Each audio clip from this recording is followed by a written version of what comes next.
semiconductores que, bueno, tendría que haber esperado para terminar de hablar, que son muy distintos a los medios que vamos a ver hoy, ¿está bien? O sea, ese entra dentro de la categoría de los que vimos en la clase pasada. Sí, sí, sí. Pero sí, es un dieléctrico dopado con algún ion, como igual que el Pero neodimio Jack, por ejemplo, o el cromo o el rubí. lo que leí, que no sé cuán acertado es que se necesitaba otro láser en general para bombear, hacerlo. claro. Exacto. Pero si se acuerdan en la primera clase, cuando empezamos a hablar de láseres, decíamos que los elementos necesarios o los elementos principales que constituyen un láser, ¿cuáles son? Un medio de bombeo, que puede ser un láser, o que puede ser una lámpara flash, o que puede ser una alimentación eléctrica, como en el caso de los láseres semiconductores. Ah, no, yo me había quedado con las lámparas de flash que rodeaban. No, Pero claro, puede obviamente ser, no es lo único. claro, puede ser otro láser también. Perfecto. Bueno, entonces hoy empezamos con semiconductores, y como les decía, los láseres de semiconductores podrían ser una materia en sí misma. Que voy a adelantar acá y necesitaría encontrar el lápiz. A ver si esto está bien, porque si no tengo que conectarlo. Ahí está, bien. Ahí está. Bueno,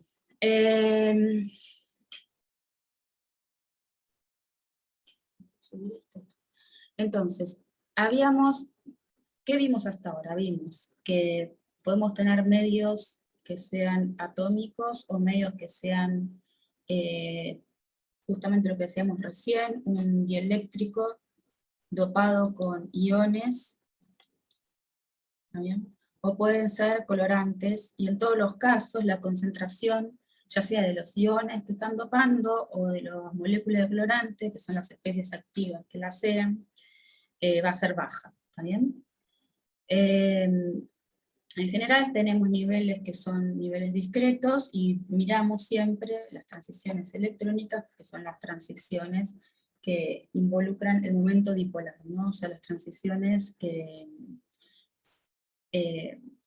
pueden interactuar con la luz. O sea, tengo que tener momento dipolar para poder tener interacción con la luz. Y vimos entonces que en el caso de las moléculas teníamos niveles de energía que estaban compuestos por los electrónicos, más los rotacionales, más los vibracionales. ¿Y cómo se producen esos niveles? Bueno, porque cuando acerco dos átomos, entonces hay una interacción entre los dos átomos que hacen que aparezcan estados ligados. Y cuando la molécula está formada, aparecen estos grados de libertad nuevos, que son los de rotación y los de vibración. Entonces, ahora vamos a ver un láser que es muy diferente, o un medio activo, también, porque no es que vamos a ver todo sobre este láser, vamos a ver un medio activo, que es muy distinto a estos, en el sentido de que el mismo material es el que va a realizar las transiciones. No es que yo tengo un ion que realiza transiciones dentro de un host, sino que es el mismo material que me va a dar las bandas de energía. Bueno, entonces para hacer un poquito de... Vamos a empezar, si bien esto no constituye un sólido, el hidrógeno, vamos a ver algunas características de cuando formo un ion de una molécula de hidrógeno, ¿está bien? Porque son las que me van a servir para explicar lo que sigue. Entonces decíamos, si tengo átomos muy aislados, entonces en el caso del hidrógeno, los niveles de energía son el 1s1, 1s2, hasta la configuración electrónica. Y tengo, si miro, este sería el diagramita de las energías en función de la distancia. Entonces la energía total del sistema es la suma de las energías de cada parte, pero no están interactuando, entonces no tengo un término de interacción que me cambie la energía. Ahora, cuando empiezo a acercarlos y empiezan a sentir esta interacción, lo que sucede es que ahora voy a tener dos niveles, y el estado fundamental va a ser aquel en que los dos electrones que tiene el sistema de los dos átomos se van a ubicar en el nivel de energía más bajo, respetando el principio de Pauli. O sea que va a haber un spin hacia arriba y un spin hacia abajo. Cuando esto sucede, la función de onda de los electrones ya no es una función de onda de cada electrón por separado, sino que es una función de onda que está asociada, o sea, no está asociado con cada átomo, sino es una función que se solapa. ¿De qué manera? Bueno, tengo dos posibilidades. Tengo el estado que se llama bonding, o sea, el estado ligado, y el estado que se llama antibonding, o sea, el estado que no es ligado. El estado que es bonding es el que me da la energía más baja, que lo veo acá abajo, ¿está bien? Y el estado que es el antibonding es el de la mayor energía, pero no es un estado ligado. O sea que si yo miro la distribución de probabilidad, ¿está bien? Acá tengo la función de onda de un electrón, la función de onda de otro electrón. Si los acerco, ahora tengo la función de onda de todo el sistema, en donde lo que yo puedo ver en el estado ligado es que la probabilidad de encontrar el electrón en el medio es distinto de cero, en cambio en el estado no ligado es cero. Cuando entonces, lo que habíamos dicho en la clase pasada, con menos precisión de lo que hablamos ahora, es que cuando pasa eso, en función de la distancia, tengo el estado ligado, que me produce un pozo de potencial, y el estado no ligado, que es un estado el cual de acá arriba. Entonces, los dos electrones se van a ubicar en el estado más bajo si la molécula está con spin down. Y la distancia característica de formación de la molécula es el mínimo de esta banda de energía. Ahora, ¿qué tengo? Tengo dos átomos de hidrógeno con dos electrones, y tengo que se me formaron dos bandas de energía, ¿está bien? Ahora vamos a ver qué pasa si empiezo a tomar átomos que tengan mayor número de electrones. Por ejemplo, el sodio sí me puede formar un cristal, ¿está bien? El sodio tiene una configuración electrónica, que es la 1s2, tiene 11 electrones, entonces me forma esta configuración electrónica, que es la 1s2, 2s2, 2p6, 3s1. ¿Qué significa? Que en la capa más externa, un cachito, tengo un solo electrón, ¿está bien? Igual que el hidrógeno. Significa que si tengo dos átomos, las energías también va a ser una bonding y una antibonding. Ahora, las bandas que se me están juntando son las del nivel 3s1. Antes en el hidrógeno eran las del nivel 1s1. ¿También? Ahora las niveles de energía que se me separan acá son el 3s1. Tengo cuatro estados, ¿por qué? Porque tengo dos electrones, pero tengo de generación 2 por el spin. Pero el estado fundamental es aquel en el cual los dos electrones se ubican en la energía más baja. Ahora, si tengo 5 átomos, ¿está bien? 5 átomos, tengo 5 por 2, 10 estados, o sea, son 5 de los niveles de energía, pero por 2 son 10 estados por la degeneración de spin. Pero entonces, haciendo una extrapolación entre esta situación y esta situación, lo que me van a aparecer acá son 5 posibles niveles de energía. Y los electrones se van a ubicar para configurar el estado fundamental, siguiendo la ley de Pauli, el principio de exclusión de Pauli, uno para arriba, uno para abajo, uno para arriba, uno para abajo, y de acá me queda uno sin aparear, ¿está bien? O sea que voy a tener niveles llenos y niveles vacíos. Si tengo n átomos, ahora tengo 2n estados, ¿está bien? 2 por spin, n por el número de estados originales que tenía, que estamos siempre mirando el 3s1, ¿verdad? Entonces lo que va a pasar ahora es que en lugar de tener algunos niveles así discretos, estos niveles están tan juntitos, tipo 10 a la menos 22 electronvolt, que lo puedo considerar como una banda continua. ¿Está bien? Entonces, si yo tengo muchos niveles de energía, por ejemplo acá está el magnesio, pero sería lo mismo para el caso del sodio, simplemente que tomaría el 1s1, 2s2, 2p6, 3s1, acá el magnesio tomo 1s, 2s, 2p, 3s con la cantidad de electrones que tenga. Los orbitales que se van a empezar a juntar primero son los orbitales que están de energía más grande, ¿está bien? Son los más externos del átomo. Entonces, primero se me va a empezar a formar una banda de energía en el más externo, 3p, después en el 2s, después en el 2p, y donde encuentre el mínimo de una banda estable, va a ser la situación en donde se me forma el cristal. ¿Está bien? Ahora habíamos visto que, por ejemplo, en esta situación teníamos algunos niveles llenos, algunos niveles vacíos. ¿Está bien? Entonces, en un continuo también puedo esperar tener niveles llenos y niveles vacíos. Cuando estoy a temperatura cero, el nivel de energía, o sea, la energía del nivel máximo ocupado es lo que conocemos como la energía de Fermi. ¿Está bien? Entonces, por ejemplo, temperatura cero tengo el cobre, acá tenemos otro, vamos a hacer un sólido de cobre ahora.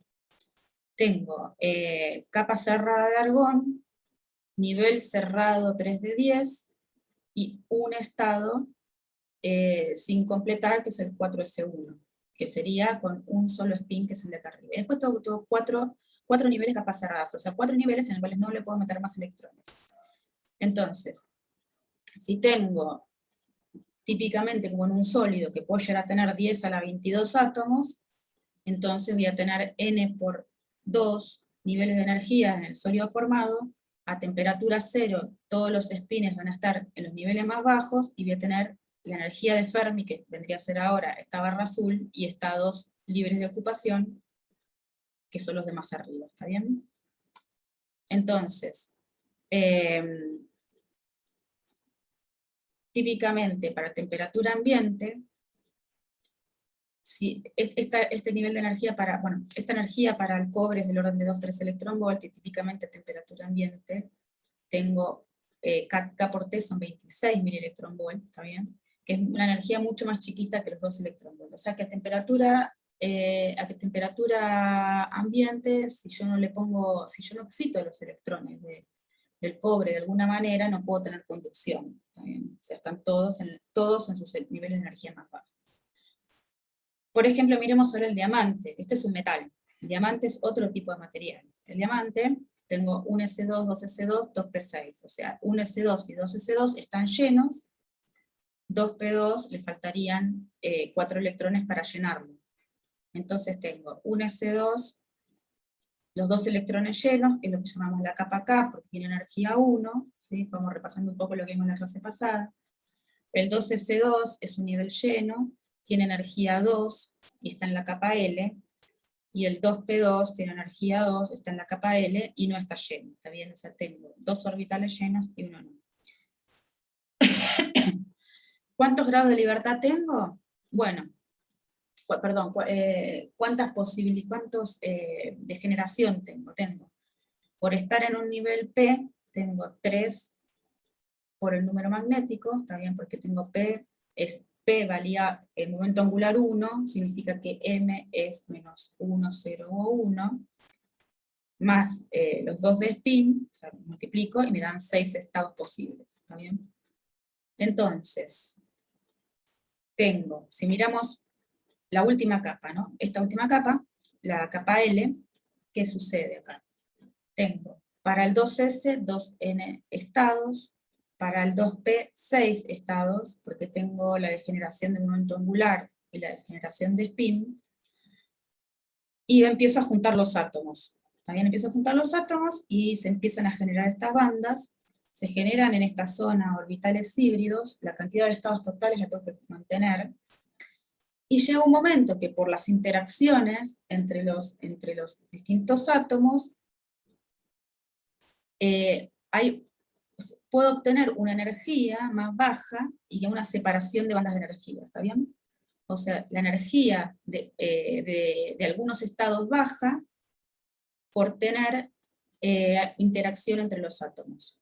Entonces, ahora tengo una banda donde se me acumulan todos los electrones, una banda donde está vacía, que es la banda de conducción, y en el mínimo, bueno, acá no se nota muy bien que sea un mínimo, pero está la distancia, o sea, el espaciado de los átomos en la cual se produce la formación del cristal, ¿está bien?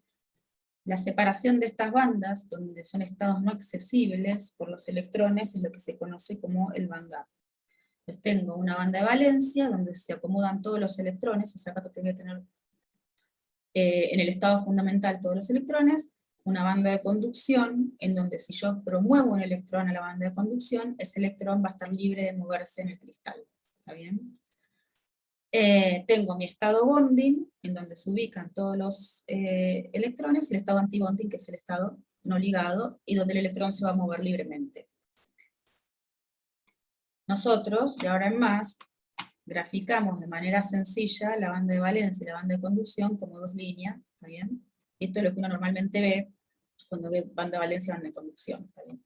Ahora, la banda el band gap, perdón, en el caso del diamante, es del orden de 5.6 electronvolt, lo que daría una longitud de onda de 221 nanómetros.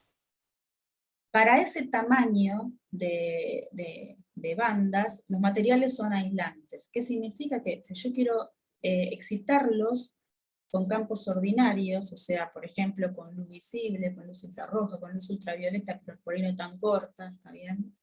O con electricidad, y bueno, me va a costar mucho hacerlo, o va a ser imposible, depende del tamaño de la banda.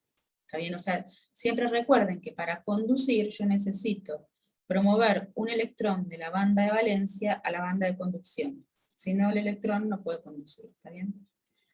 Entonces, en un conductor, como les mostraba el cobre, la banda de valencia y la conducción pueden estar superpuestas, por ejemplo. Y tener en la banda de conducción electrones libres de moverse, en ese caso. En el caso de un aislante, esa banda es muy grande, típicamente mayor a 3 electronvolt, y en el caso de un semiconductor, es una banda moderada, menor a 3 electronvolt. A ver, ¿quién me calcula? Que yo me olvidé de hacerlo, ¿a qué longitud de onda corresponde 3 electronvolt?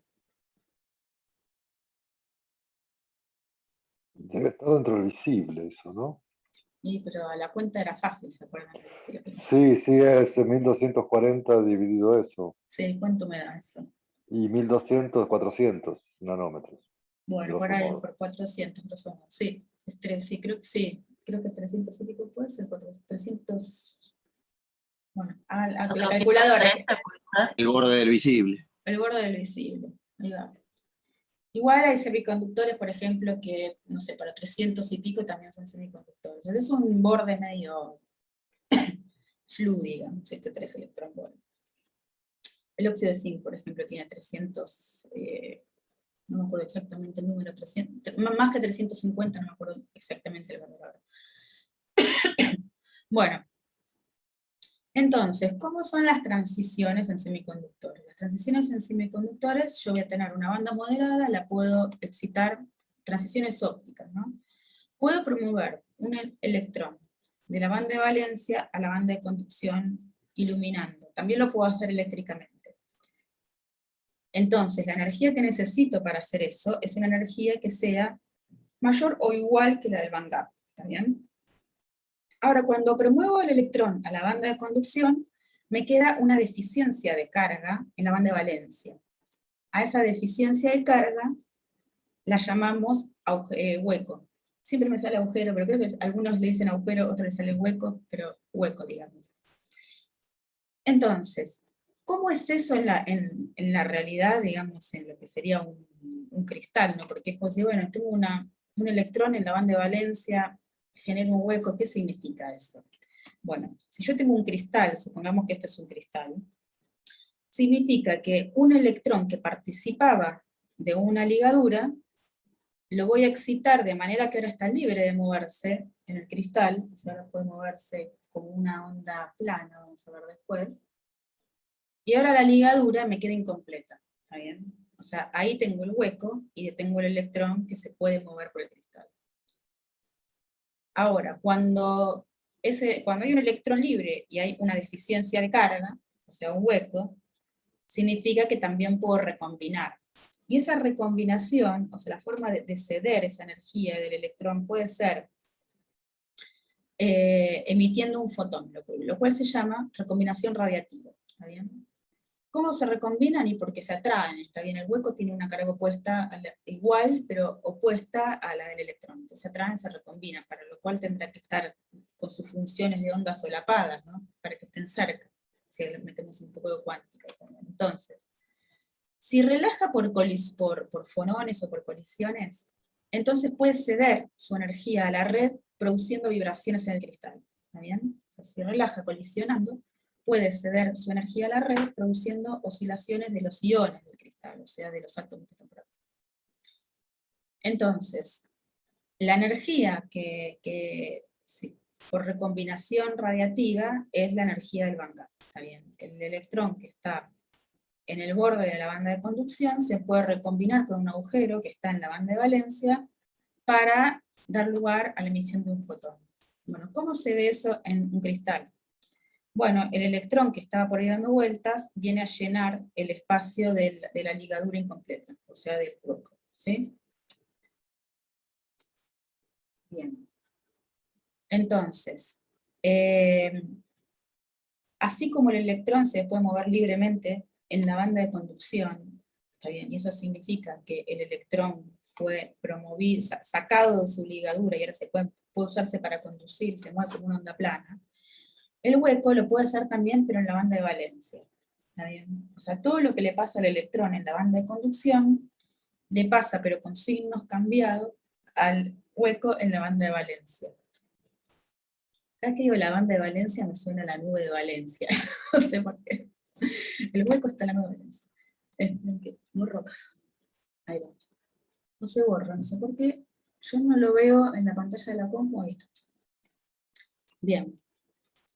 Entonces, bandas de Van Gogh que puedan producir emisión de fotones, hay un montón. Y se suelen graficar de esta manera. ¿Está bien? En este gráfico, ¿qué tengo? Tengo los compuestos binarios, por ejemplo, aluminio, nitrógeno, galio, fósforo, aluminio, arsénico, galio, arsénico, indio, fósforo, selenuro de cadmio, zinc selenide, no sé cómo se dice en castellano, perdón, zinc carbide, ¿está bien? Todos esos compuestos binarios pueden emitir en la longitud de ondas o en las bandas que están indicadas acá, ¿no? En las energías que están indicadas acá. Ahora, ¿por qué esto se grafica en función de la lattice constant? O sea, de la constante de red. Bueno, eso lo vamos a ver ahora, pero tiene una razón de ser. Los colores de los puntitos se refieren a si tomo semiconductores o de la 450 en la tabla periódica. Tipos de láseres semiconductores hay en casi todos lados. Acá hay como un resumen, no sé si está completo, es un resumen. Entonces, por ejemplo, tenemos los láseres basados en galio, indio, nitrógeno. Emiten más o menos entre 445 y 488, y si cambio la composición del indio, puedo cambiar la longitud de onda. Aplicaciones, Blu-ray, 405 nanómetros, iluminación LED 460, y se pueden usar en las ciencias biológicas, donde necesito iluminar con UV para ver ciertos procesos. ¿Está bien? En verde tenemos los materiales 3,5, algunos, y los materiales 2,5, por ejemplo, indio, galio, nitrógeno, fabricados sobre galio, nitrógeno, y ahora vamos a ver por qué. El zinc selenide, y se usa por lo general en picoproyector, también en ciencias bio. En rojo tenemos materiales basados en aluminio, galio, indio y fósforos, y donde las I y las X son composiciones molares, sobre arsenuro de galio. Cambio el aluminio, cambio la banda, o sea, disminuye la longitud de onda. DVD, punteros, escáneres. Escáneres son los escáneres de lecturas de código de barra, ¿no? Y después en infrarrojos tenemos, por ejemplo, el GALAS, de 750 a 904, bueno, no tiene mucho sentido que les lea todo esto, después ustedes ya lo tienen escrito, tienen INGAS sobre GAS, tienen 915 sobre A1050, comunicaciones, ¿está bien? Pues son infrarrojos, y algunos de ellos tienen longitudes de ondas que están dentro de la zona de dispersión que se usa para compensar los efectos no lineales en fibras ópticas. Volvamos a esta situación, y ahora vamos a restringirnos un poquito, solamente para tener como ejemplo, materiales que están en esta región, que son las telecomunicaciones. ¿Bien? A estos materiales. Esos materiales son compuestos de los 3,5. O sea, 3,5 en la tabla periódica, ¿qué significa? Son los que tienen, grupo 3 son los que tienen valencia 3, grupo 5 son los que tienen valencia 5. Entonces, grupo 3, por ejemplo, tenemos al aluminio, y el aluminio tiene capa cerrada del neón, y tiene el 3s2 y 3p1. O sea, el número total de electrones en el último orbital, que es el que llamamos de valencia, es 3. Y en el caso de los 5, tienen 5. O sea, por ejemplo, ¿qué pava? Me parece que quise poner el fósforo, pero habría que ver bien, a ver si es el neón cerrada. Sí, es el neón cerrada, y el 3S2 y 3P3, así que es el fósforo. Si no, si fuera el arsénico sería el argón y alguna estructura después, pero es el neón. ¿Está bien? Este es el fósforo. Entonces tiene 3S2 y 3P3. O sea, en la capa de energía 3 tiene 5 electrones. ¿Está bien? Valencia 5.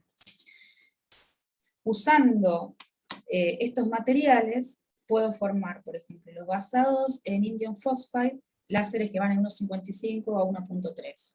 Y estos son los que se usan para comunicación en fibras. Los basados en GaAs tienen 1 micrón más o menos, y los GaN, que en realidad no lo puse acá marcado porque acá puse los de semiconductores, pero este no parece semiconductores, obviamente porque es visible, o UV, es galio, nitrógeno, de 375 a 521. Ahora, estos marcados acá, lo que tienen en común, es que la estructura cristalina tiene una estructura del tipo Zinc-Blende. Que si yo miro los átomos que son grises, son los átomos del grupo 3, y los átomos que están amarillos son los átomos del grupo 5. Esta estructura, que es la Zinc-Blende, en el cristal se va a repetir periódicamente. ¿Está bien? Esto es solo un eslabón del cristal. Y defino el parámetro de red ese periodo. ¿Está bien? El tamaño, el tamaño de esta celda es A, el parámetro de red.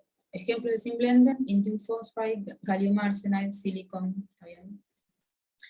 Bueno, silicon es 4, pero tiene la misma estructura, y con todos los átomos iguales.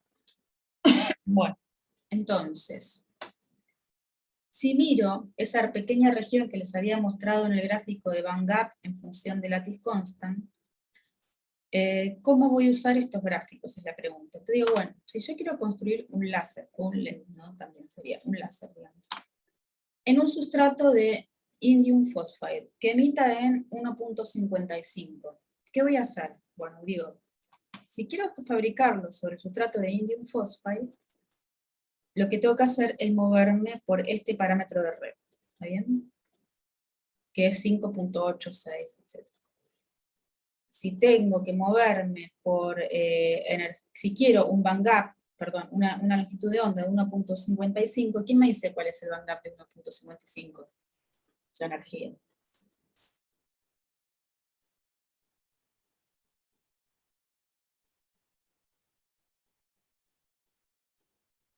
Hola, hola.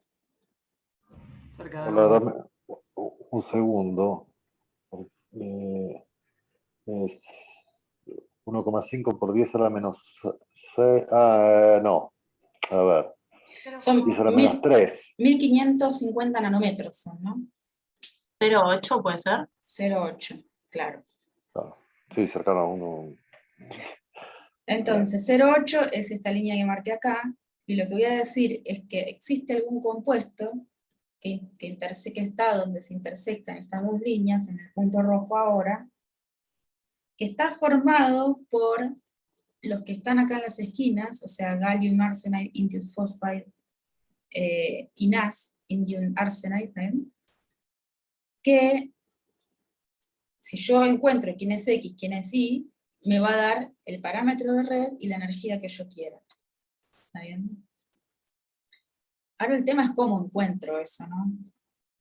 ¿Cómo encuentro eso? Bueno, hay algunas leyes medias empíricas que se pueden usar, que son las de Vegard, que lo que me dice es que cualquier propiedad que yo quiera calcular para un semiconductor, que sea un compuesto ternario o cuaternario, o sea, acá nos estaría dando un cuaternario, ¿no? Porque tiene 4 elementos, la puedo calcular con una relación lineal como de sus compuestos, ¿está bien? Entonces, por ejemplo, si yo quiero ver el band gap de un cuaternario, no, espera, este más largo, hagamos esta que más fácil, de un ternario, entonces va a ser 1 menos x por el binario AC más x por el binario BC.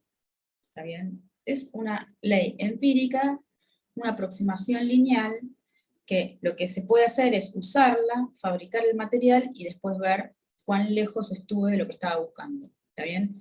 Y se la usan normalmente para Van Gap, constante de red, índice de refracción. Entonces, por ejemplo. No, y antes de que sigas. Sí. Me perdí en la slide anterior con cómo mirabas el parámetro de red, porque eso no es algo que yo pueda controlar del cristal, ni fabricarlo a mi gusto. No, claro, bueno, vos sabés que el indium phosphide tiene parámetro de red 5.8614, Sí. ¿está bien? Entonces, lo que uno dice es, como todo este gráfico es un gráfico continuo, o sea, estas líneas lo que significan nada más es que yo me puedo mover por esta línea, cambiando la composición entre indio arsénico y gallium arsenide, y tengo todos, o sea, cuántos materiales puedo fabricar, ¿está bien? Cambiando las composiciones sobre esta línea. Es un gráfico, pero vamos al otro que es más claro, tal vez. Pero, perdón, Ok. mediante tensión mecánica o varias capas, ¿no podés cambiar también un poco el parámetro de red? Ahora vamos a llegar a cuáles son los problemas que puede traer eso. O sea, esto yo acá tengo marcado únicamente los binarios, ¿está bien? Binarios Sí. y cómo podría llegar entre este binario a este binario, por ejemplo. Pero yo podría tener, haciendo composiciones de materiales, cualquier, entre comillas, ¿no? Porque después pueden aparecer algunas complicaciones, por ejemplo, que no emita luz. Cualquier semiconductor que no sea binario, sino que esté compuesto por varios de estos semiconductores. ¿Está bien? Ok, por ejemplo. Por ejemplo, Claro. este que vemos Sí, acá. Digo, si busco este parámetro de red con emisión en 0.8 de bandgap, y bueno, en la unión de estas dos líneas, es muy posible que exista un compuesto cuaternario en este caso, ¿está bien? Que está compuesto por INAS, INP y GAAS, ¿está bien? Sí. Que me dé ese parámetro de red y ese bandgap. Ok. Y entonces, Y entonces, ¿por qué vos querrías tener algún valor de parámetro de red específico? Entiendo por qué querés tener un gap específico. ahora vamos a llegar a eso. Es importante el parámetro de red. Ahora vamos a llegar a eso. Entonces, para estimar, digo, ¿no? Si quiero calcular X, la composición X, por ejemplo, para que haya un material InGaAs que tenga bandgap en 1 micrón, ¿está bien? Entonces digo, bueno, si miro cómo están ubicados estos y los comparo con estos, digo, el compuesto BC es InAs, ¿está bien? Porque InAs sería el que tiene X y el que tiene C, es InAs. O el que, perdón, el que tiene X y el que no tiene nada, ningún subíndice, entonces InAs. Okay. Y el AC es el GAAS, es el que tiene 1 menos X y el que no tiene nada. Entonces digo, BC es InAs, AC es GAAS, y digo, quiero un gap del compuesto que sea 1,24. Entonces digo, 1 menos X por el gap del gas, más X por el gap de INAS, me tiene que dar 1,24. Entonces, esos gaps los conozco porque los puedo sacar justamente de acá. Tengo el gas que está por acá y el INAS que está por acá. Puedo levantar este gráfico. Y entonces despejo X y me da 0.17. Si uso una Gaby, una pregunta. Sí. La energía esa la sacás del gráfico aquel, pero mirando al punto donde está el compuesto, o en Claro, esa miro, línea acá de. no, miro el gas, que es acá, que está el compuesto binario, Ah, ok, y busco la energía en este eje. Y miro el INAS, que es el compuesto binario, y busco la energía en este eje. perfecto. Bueno, y ahí calculo X y me dice que la concentración molar tiene que ser 0,17, entonces ya sé que tengo que poner de indio 0,17, de galio 1 menos 0,17 y arsénico 1. ¿Está bien? Eso es empírico. Lo que tengo que hacer después es fabricar ese material y ver que me dé lo que quería.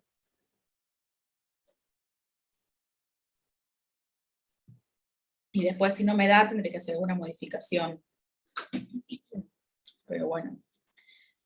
La forma de fabricar estos materiales, para que me quede una estructura cristalina perfecta, son del tipo de crecimientos epitaxiales. Entonces, por ejemplo, puede ser molecular beam epitaxy, metal organical chemical vapor deposition, o este creo que se usa menos, el pulse laser deposition, ¿está bien? Y lo que busco es un crecimiento epitaxial átomo por átomo. Entonces, por ejemplo, homoepitaxia es este caso, en el caso en el que yo estoy creciendo un material arriba del otro que tiene el mismo parámetro de red, ¿está bien?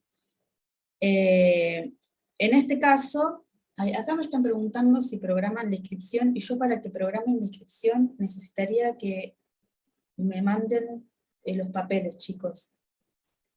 Perdón esta interrupción, pero necesitaría que los chicos de doctorado que no son de la Facu y que todavía no lo hicieron, o que no están inscritos en la carrera de doctorado y que todavía no lo hicieron, me manden por fin. Hagámoslo hoy eso. Porque si no, no podemos abrir la inscripción, y la inscripción hay que abrirla antes de las encuestas de medio término. Bueno, entonces seguimos. Este caso es un caso muy pavo, porque estoy creciendo un material arriba del mismo material, pero podría ser que quiera crecer un material arriba de otro, en cuyo caso también me conviene buscar igual parámetro de red. ¿Por qué? Porque si tiene igual parámetro de red, lo que voy a obtener es que el parámetro de red del material que fabrico no se deforma. O sea, la estructura cristalina del material que fabrico no se deforma. Entonces, este es el caso de homoepitaxia. Y la línea que está acá está dividiendo los dos materiales, pero si yo saco la línea, lo más probable es que no me dé cuenta que hay dos materiales. ¿Está bien? El otro caso es heteroepitaxia, es un crecimiento pseudomórfico. Estoy creciendo un material arriba de otro que no tienen el mismo parámetro de red. Entonces, la línea punteadita es cómo debería crecer el material verde, o sea, el estroncio, titanio, oxígeno. ¿Cuál sería el parámetro de red real? Y sin embargo, lo que me está pasando es que estoy creciéndolo con otro parámetro de red, ¿está bien? ¿Qué pasa cuando sucede eso? Es que hay estrés, pues hay esfuerzos en el material, y además pueden aparecer defectos, por ejemplo, como que una ligadura no se complete, ¿está bien? Eso para las aplicaciones en las que busco generar luz en alguna longitud de onda muy específica, es un problema.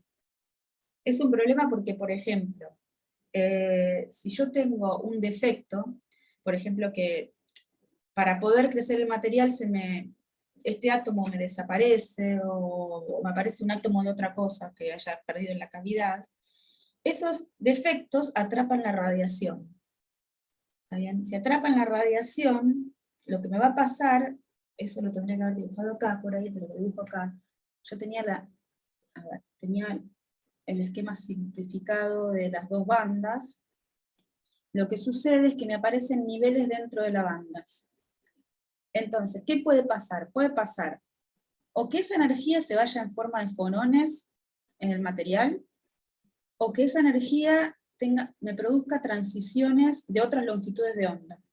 ¿Está bien? Y eso, para generar un láser que quiero que emita en una longitud de onda muy específica, me trae problemas.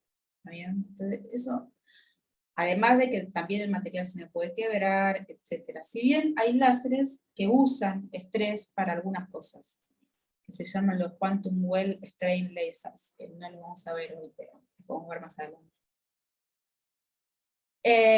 Entonces, hay un espesor crítico que se banca, o sea, puedo crecer un poco de material con ese estrés, y eso es lo que usan estos materiales, estos láseres de Quantum Well con estrés, que se llama espesor crítico, y si voy más allá de ahí, se me puede romper el material, ¿está bien? Bueno, la última es la que se llama metamórfica, que lo que hago es crear, para machear el parámetro de red del de arriba con el de abajo, creo una capa buffer de otros materiales, ¿está bien? Eso es lo que se llama metamórfico. Ahora, acá tienen un ejemplo de un corte transversal de un Quantum Well Laser, en donde tengo capas cristalinas muy, muy finitas. Así que imagínense que para tener esas capas cristalinas muy, muy finitas, este proceso tiene que ser un proceso muy bien cuidado, crecido epitaxialmente, que no tenga defectos, que no se me propaguen los defectos, ¿está bien? Porque tengo un defecto, por ejemplo, si me aparece un defecto en una de las capas, eso se ve en toda la estructura cristalina después. Entonces, nada. Ahora, bueno, como les decía recién, es que nada, que yo quiero no tener defectos para no tener estrés, y aparte para que no se me recombine la luz con efectos que sean térmicos, o sea, con propagación de calor en el material, o recombinación con otras longitudes de onda. el strain o esfuerzo lo puedo definir como el parámetro de red del film menos el parámetro de red del sustrato sobre el parámetro de red del sustrato, y en general se busca que esto sea menor al 1%. Y el espesor crítico lo puedo definir, y hay muchas formas de hacerlo, como el espesor del film dividido 2 veces el strain. Entonces, por ejemplo, un ejemplo de capas, por ejemplo, acá tengo ingas, gas, ingas, gas, que yo, si tuviera, por ejemplo, 0,35 de estrés compresivo, después 0, después 0, después 0,5, lo que me limita es un máximo de 800 capas, ¿está bien? Pero puedo usar este truco de acá, que es alternar compresión y tensilo, o sea, lo opuesto a compresión sería, ¿no? Una y una y una y una, y eso me da la posibilidad de crecer más capas. Y en esta técnica se basan lo que se llaman Quantum Well Strain Lasers. Bueno, y acá es un ejemplito de vuelta de, yo tengo el sustrato, acá ahora más con cubitos y no con átomos, como se lo mostré antes, tengo un sustrato. Si no macheo el parámetro de red, me puede producir estrés, o me puede producir estas dislocaciones o faltas de átomos que se ven en la red cristalina de esta manera, ¿no? Bueno. Entonces, tengo un cristal, y ahora queremos verlo a nivel de energía. Cuando tenía átomos, por ejemplo el átomo de hidrógeno, consideraba solo la interacción de Coulomb, y resolvía la ecuación de Schrödinger, ¿está bien? Energías negativas eran los estados ligados. Para electrones libres tengo una onda plana, ¿está bien? O sea, es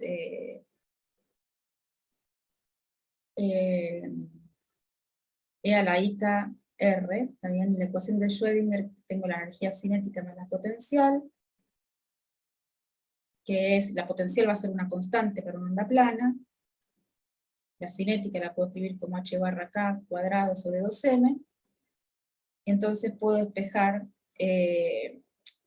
bueno, esto como no tiene mucha importancia, se lo muestro, no tiene mucha importancia por lo que estamos haciendo, ¿no? Que la energía es un medio también de la masa por la velocidad, que es p cuadrado sobre 2m, que es h barra cuadrado por k sobre 2m, que finalmente lo que veo es que p es igual a h barra k, es un resultado que ustedes ya conocen, ¿verdad?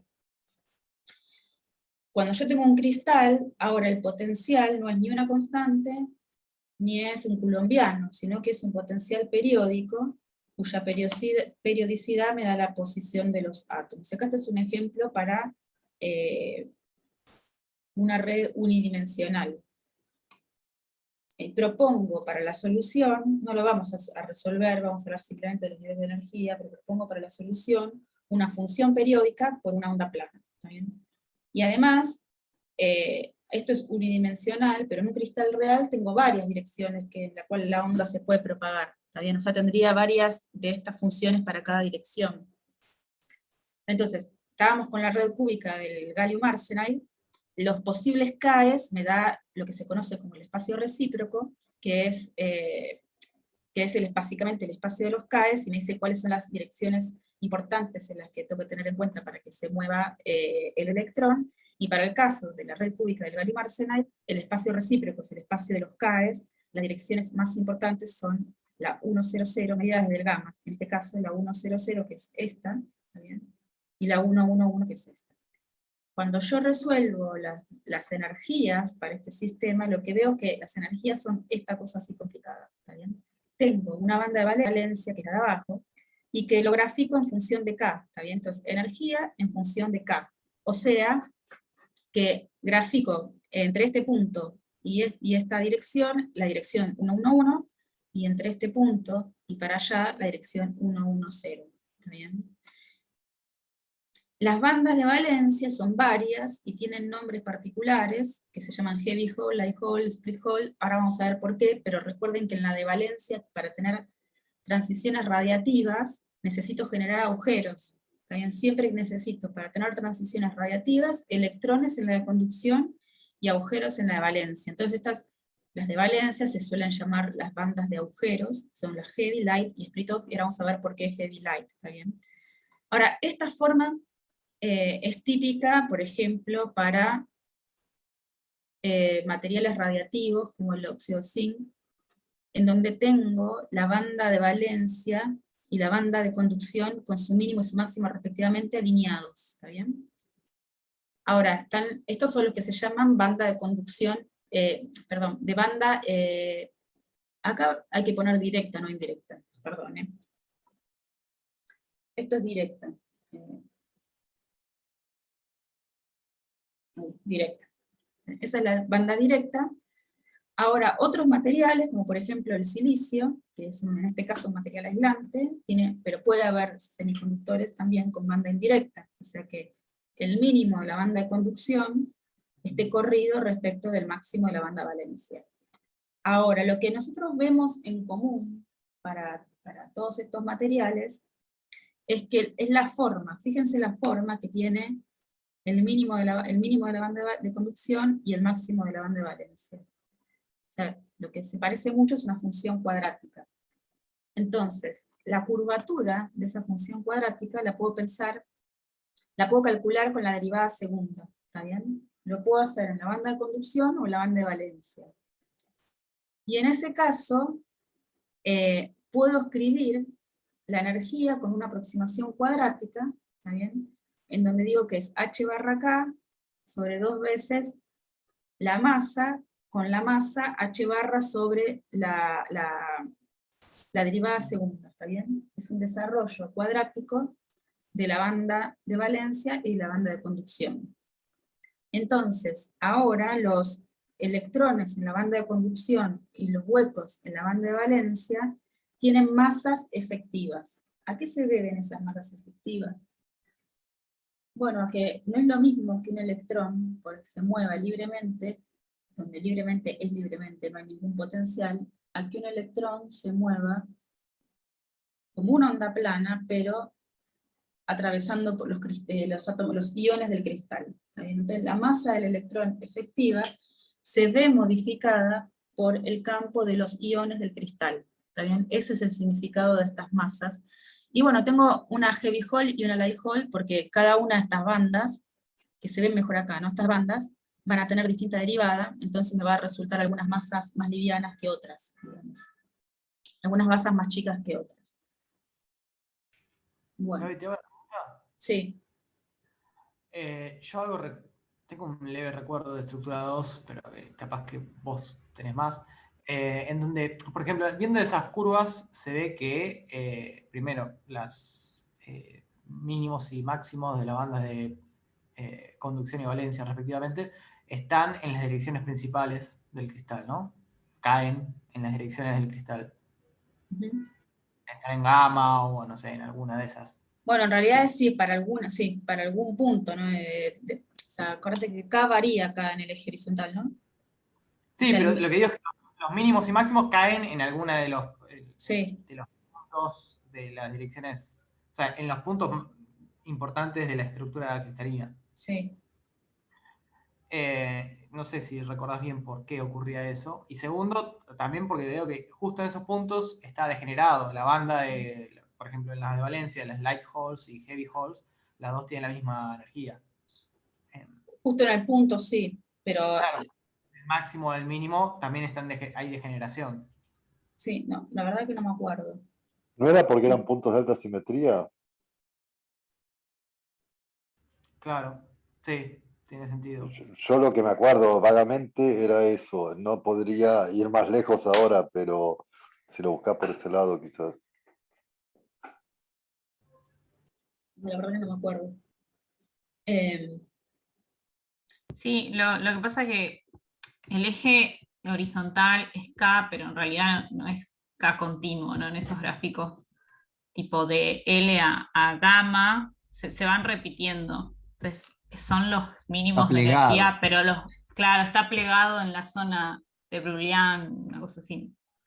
Sí. Son los mínimos, pero K en realidad no se puede pensar que el eje K va de 0 a infinito, sino que está plegado. Entonces, No, eso es periódico esto después también. Claro, es periódico. Claro, después va a ser periódico en todo, digamos, si te vas fuera de la primera sola de Brillouin va a ser periódico y tal, pero digamos, sí cuando, si en gamma tenés un máximo, digamos, eso sí es una dirección, un punto dentro de la primera zona específico, que después te podés mover a la siguiente zona o te podés, digamos, ¿no?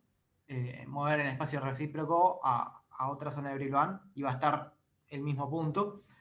Pero lo que me llamaba la atención era eso, es que siempre es o sea, no sé, como que siempre están ahí en los puntos como decía, de alta simetría. Y yo no me acuerdo por qué era en estructura 2 que se veía que ahí eran donde tenías que hacer el desarrollo, el desarrollo perturbativo a mayor orden, por algún tipo de argumento que ya no me acuerdo. Yo creo que puedes usar un argumento de simetría. Si estás en un punto de alta simetría, se supone que mover un desplazamiento pequeño para cualquier lado no debería cambiar digamos, ningún potencial fuertemente, y eso es lo que te define un máximo, un mínimo. ¿O Claro. no sé. A mí Hay que verlo, ¿no? Obviamente estoy diciendo muy en el aire, pero creo que venía por ahí. Sí, sí. A nuestros efectos, nosotros ahora no vamos a ver más estos diagramas. Vamos a ver simplemente esto. Esto es lo que nos va a importar. ¿Por qué? Porque las transiciones se dan justo ahí. ¿Está bien? Y lo que vamos a ver es que se dan en los materiales directos, o sea, ni siquiera vamos a considerar esto. Y ahora vamos a ver por qué. Ejemplos de masa de la banda de conducción y la banda de valencia, por ejemplo, para el gallium arsenide es 0.067 de la del electrón y la de valencia 0.48 de la del electrón. Bueno, esto es un poco repetido, ¿no? Que electrones en la banda de conducción se pueden mover libremente, donde libremente es esto que les decía antes, no es una onda plana, pero que va sintiendo a la vez el campo de los iones del cristal. Entonces, por eso tiene esa masa efectiva. Y si están las capas llenas, obviamente acá en la banda de valencia no se van a mover porque van a estar formando parte de las ligaduras entre los iones, ¿está bien? La energía ahora va a ser una función cuadrática. Ahora fíjense que este gráfico es medio tramposo. Este es el del libro, ¿no? Pero porque pone el máximo en 0 y el mínimo en 0. En realidad acá uno podría sumarle una constante para la de valencia y para la conducción para que le queden las parábolas separadas por el gap, ¿verdad? Habría que separar estas parábolas por el gap, pero está bien igual. Entonces, en el cristal, K va a estar discretizado, ¿está bien? Si suponemos que es un cristal cúbico, bueno, va a ser nx por pi sobre L, acá podría poner un Lx, inclusive acá un Li y acá un Lz. Entonces la energía va a ser, bueno, la suma cuadrática de los numeritos que me indican cuáles son los modos de energía. Entonces, miremos un poco la transición radiativa, que es de recombinar un electrón con un agujero para producir un fotón, en el caso de la banda directa. Podemos calcular la energía del electrón como la energía térmica, supongamos, y la energía térmica del electrón por Maxwell-Boltzmann, podemos decir que es 3 medios de kT, si se puede mover en las 3 direcciones.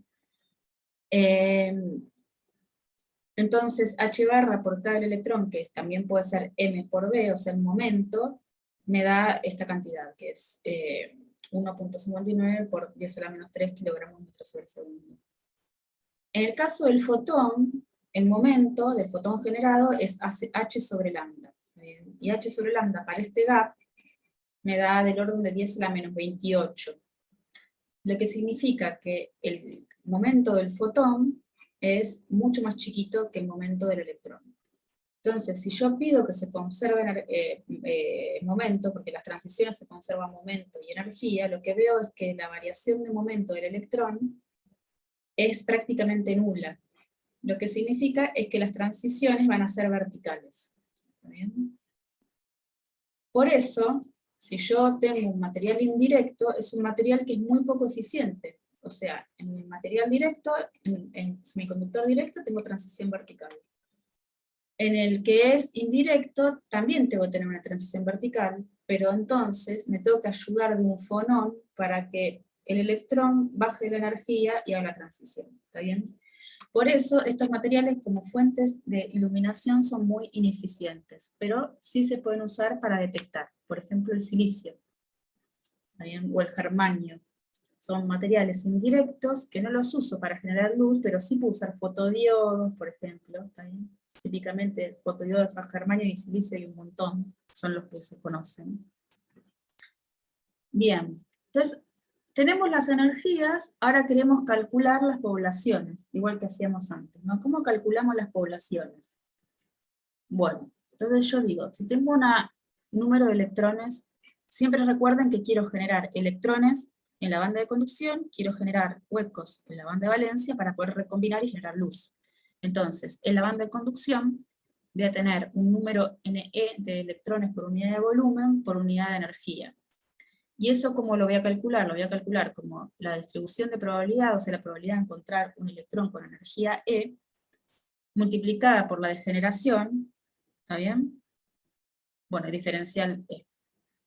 Entonces, el número total de electrones por unidad de volumen en la banda de energía va a ser integrar esto entre el mínimo de la banda, o sea, S, que acá tramposamente en el libro lo puso S igual a 0, pero es S, hasta infinito, de NE diferencial E, que es la integral entre S e infinito de la probabilidad por la densidad de estados por diferencial E.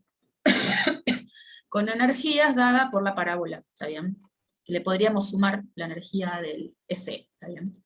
Bien, entonces tenemos que contar estados o sea, primero vamos a ver ρ de, ¿verdad? Tenemos que contar estados para ver la densidad de estados.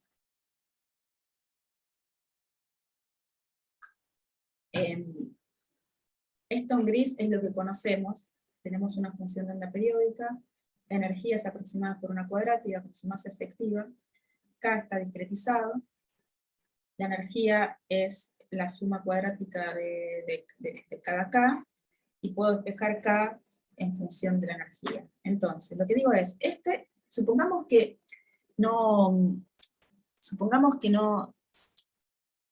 tenemos, bueno, cada puntito ahora es un modo, ¿está bien? Entonces, la distancia entre dos modos es pi sobre el x, por ejemplo, si miro la distancia en el x, es pi sobre el x. Entonces, alrededor de cada modo me puedo generar un volumen que esté dado por pi sobre el x, pi sobre el y pi sobre el z. Ese es el volumen en el espacio recíproco de un modo. Entonces, pi sobre el x, pi sobre el y, pi sobre el z. La densidad de modos es la inversa del volumen. ¿Está bien? Entonces, la densidad de modo es Lx, Li, Lz sobre pi cubo. Hago la inversa de esta cantidad. Y ahora quiero calcular el número de estados posibles con K entre K y K más delta K. ¿Y eso cómo lo hago? Digo, la densidad de modos por el volumen de la cáscara, por la degeneración de spin. Entonces tengo la densidad de modos, el volumen de la cáscara es 4pi por K cuadrado, diferencial K, ¿está bien? Y divido por 8 para tomar solamente los K positivos. Y multiplico por 2 para tomar el spin. Y eso entonces me da el número de estados posibles. Si yo quiero ver la densidad de estados posibles, tengo que dividir por el volumen. Entonces la densidad, dividiendo por el x, el y y el z, me queda que es k cuadrado diferencial k sobre pi cuadrado. ¿Está bien? Simplifico acá el 4 y el 2 con el 8. Y el pi con el pi cubo. Entonces me queda esto para la densidad de estados. Entonces tengo por un lado la densidad de estados en función de K, y ahora la quiero pasar a función de energía. Bueno, para función de energía lo único que tengo que hacer es usar la relación de K con la energía. Entonces digo que la diferencial E es H barra, o sea, perdón, que no la escribí acá, es agarrar esta expresión, o esta, y diferenciarla, eso me da la relación de diferenciales. Entonces puedo hacer que esperen, me escribí ahora el lápiz, ¿qué pasa?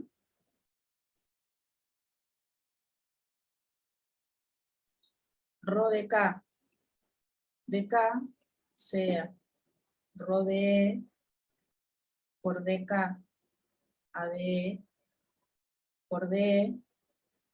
Entonces lo que hago es agarrar rho de k y cambio k por esta cantidad, ¿está bien? Y después dk a dE lo puedo obtener a partir de acá. Y ya está, hago esos reemplazos y obtengo la densidad de estados, borro todo esto, en función de la energía. Entonces, ahora sí hago este corrimiento, le resto el mínimo de la banda de conducción, porque las energías son permitidas para energías mayores que el mínimo de la banda de conducción, ¿no? Entonces es esto. Y para la banda de valencia, lo mismo, pero lo hago al revés, ¿no? Porque las energías permitidas son energías menores que la energía del máximo de la banda de valencia. Entonces, estos dos grafiquitos son este de acá, para la banda de conducción, y este de acá, para la banda de valencia. Son aproximaciones tipo raíz cuadrada de ρ en función de la energía. Entonces, tenemos la densidad de estados, ahora queremos la probabilidad. Y como estamos hablando de electrones, ¿me siguen? ¿Están por ahí? Sí, perfectamente. ¿Sí? Bien. Sí, sí, sí. Sí, estamos.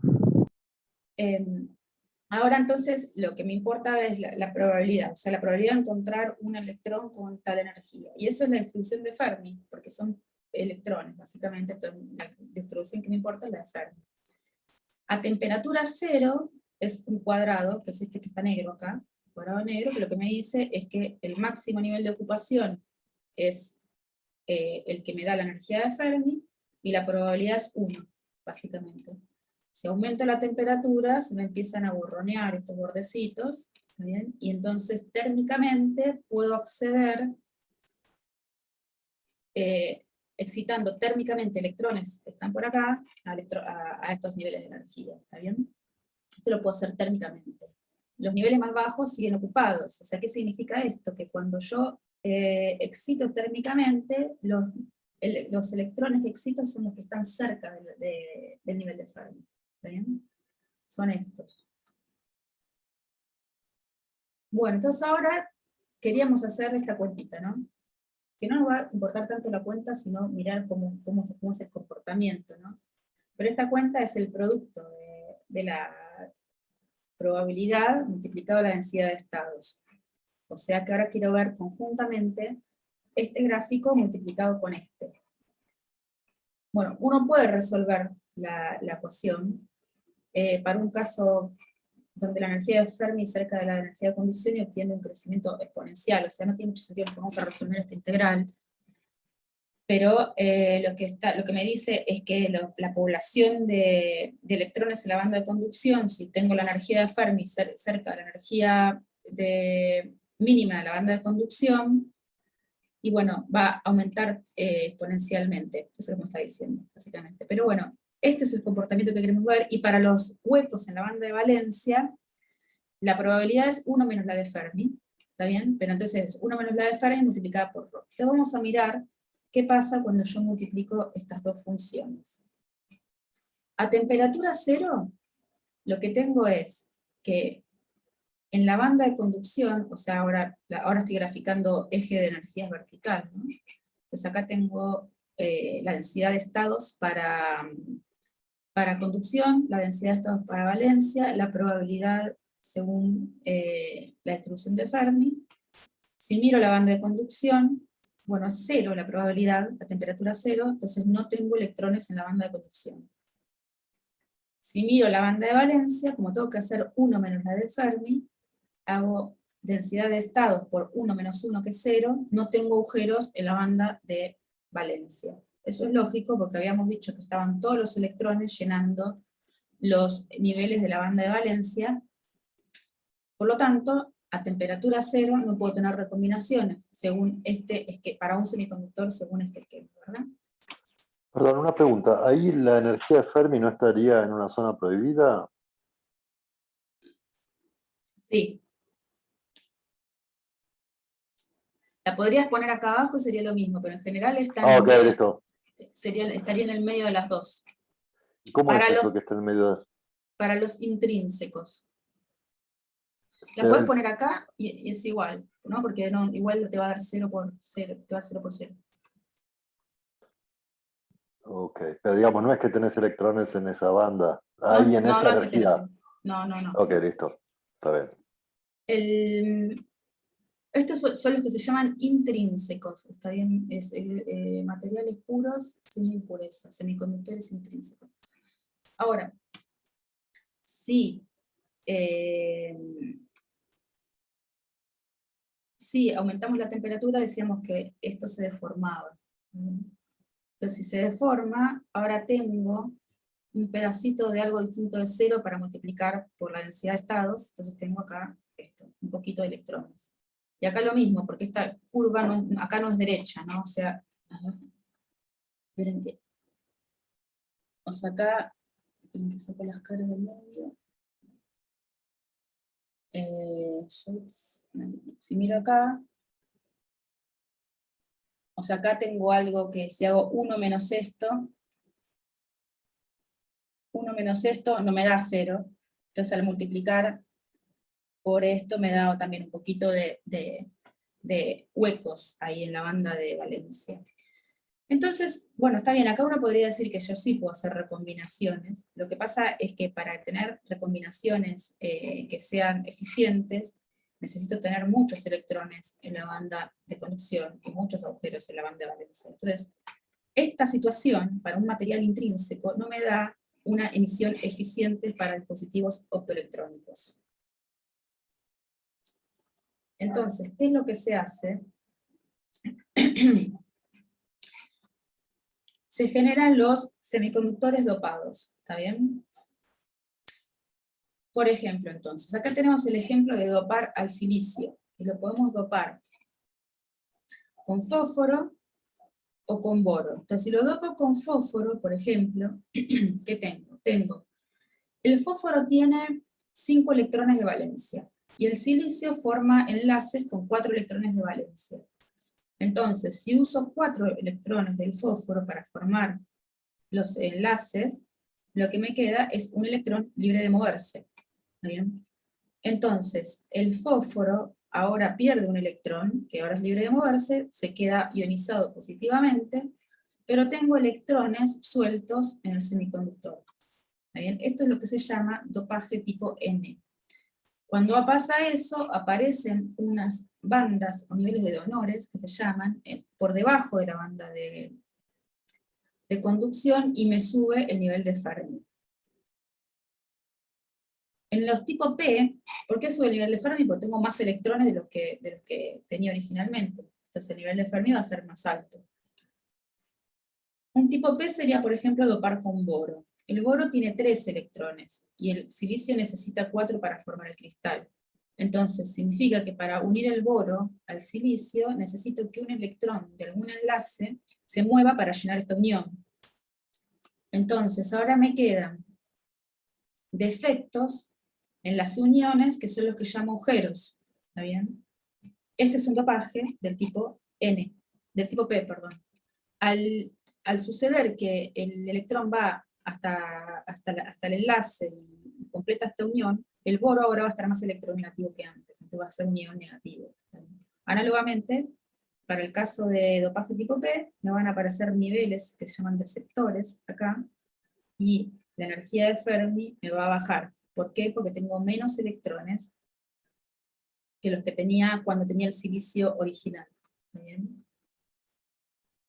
Entonces, ¿qué pasa en ese caso? Bueno, ahora si la energía de Fermi me sube, lo que voy a tener a temperatura distinta de 0 es que, como se me movió esta curva hacia arriba respecto de donde estaba antes estaba por acá abajo, la superposición entre la densidad de estados y la función probabilidad es mayor, o sea, tengo más electrones disponibles para las transiciones, que también podría ser más electrones disponibles para conducir, o sea, esto igual sirve cuando quiero buscar un material semiconductor que conduzca, porque de hecho ahora vamos a ver que no se puede pensar un láser sin pensar en la parte electrónica, o sea, voy a tener un diodo, justamente por llamar diodo láser, ¿está bien?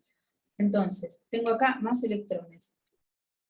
Y también, bueno, voy a tener superposición de la banda de valencia con esta parte, haciendo 1 menos esto, y voy a tener algo de agujeros. Para el tipo P pasa al revés, me bajó el nivel de Fermi, entonces la superposición entre la curva de probabilidad, 1 menos hay que hacer, ¿no? Por la probabilidad, por la densidad de estados, ahora es mayor que antes. Y un poco menor la de electrones, ¿está bien? O sea, para tipo N voy a tener muchos electrones para conducir, para tipo P voy a tener muchos agujeros para conducir, huecos para conducir.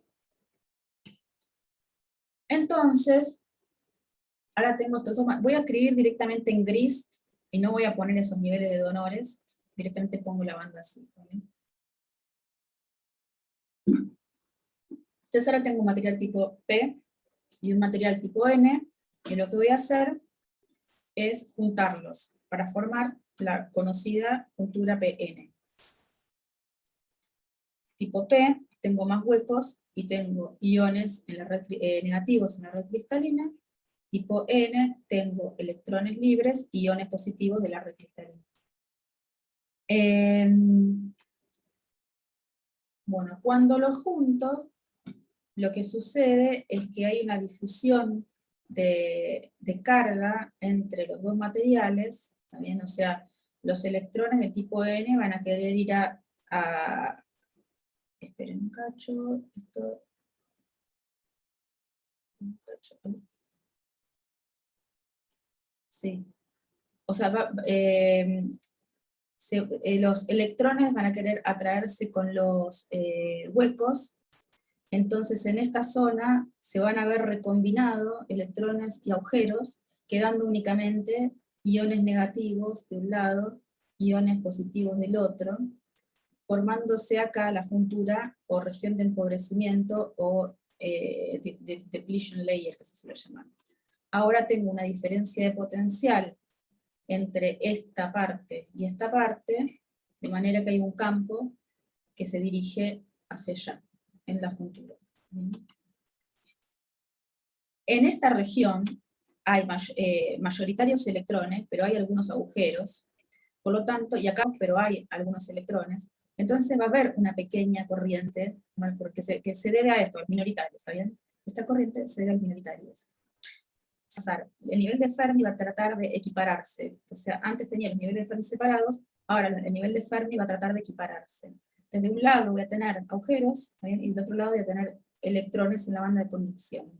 Y esta barrera potencial es la barrera de potencial que se genera al generarse esta distribución de iones negativos y positivos en un lado y el otro de la juntura.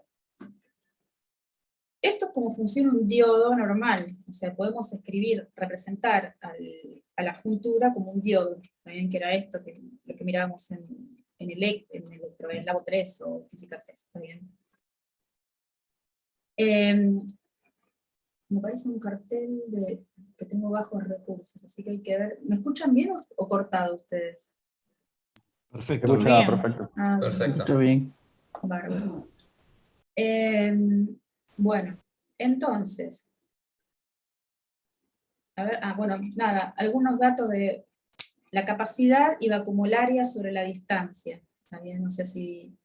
Y la resistencia va como, perdón, el tiempo va como R por 6. Fíjense que acá tengo un capacitor, ¿está bien? Es un capacitor que tiene un tamaño D, o sea, el área es el área transversal de los dos materiales. Bueno, hay un tamaño característico D de la región de empobrecimiento que después lo vamos a calcular, y esto tiene una resistencia también por ser un material semiconductor, y la capacidad se genera también por la separación de estas dos cargas. O sea, tengo un capacitor que lo que me va a dar es el tiempo característico cuando lo use en un circuito eléctrico, ¿no? O sea, esto me genera una capacidad que me da un tiempo característico de respuesta en un circuito eléctrico. Bueno, entonces, ahora, bueno, la curva típica del diodo, ¿se acuerdan que ustedes la vieron en Física 3 o en Electro? Me dice qué le pasa cuando conduce en directa o en inversa. Y nosotros lo vamos a usar en directa, y la respuesta de la corriente en directa tiene que ver con la pequeña corriente de minoritarios, y tiene que ver con la temperatura, y con el potencial que esté aplicando, ¿está bien?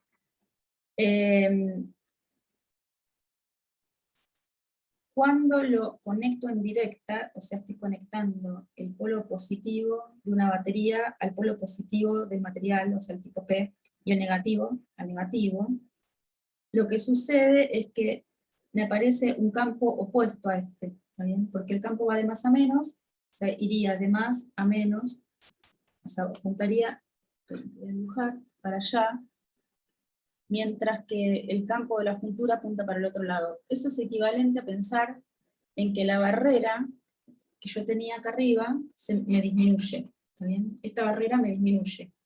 Si me disminuye la barrera, ahora tengo más electrones en la parte de conducción, más agujeros en la banda de valencia, entonces la resistencia me baja, entonces puedo conducir.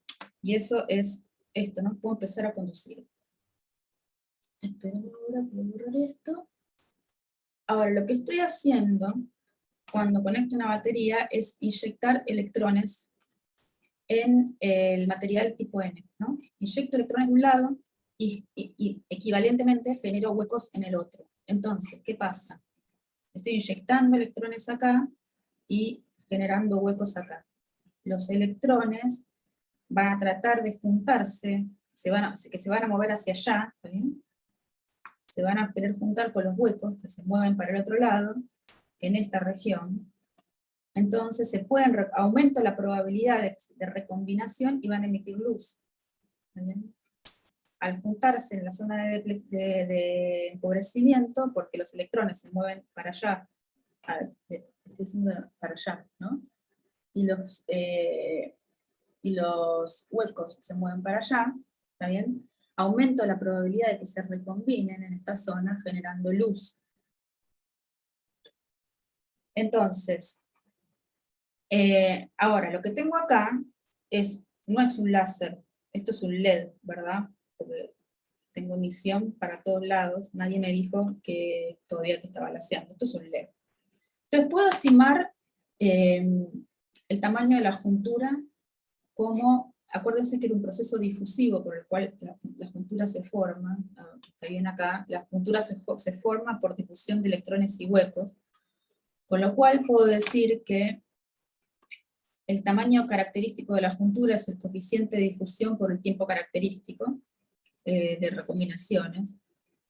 Puedo usar el coeficiente de difusión para calcular D, ¿está bien? Y típicamente para arsénido de gario, en el material N vale 15 centímetros cuadrados por segundo, y acá es una P, ¿está bien? En P vale 0,78 centímetros por segundo.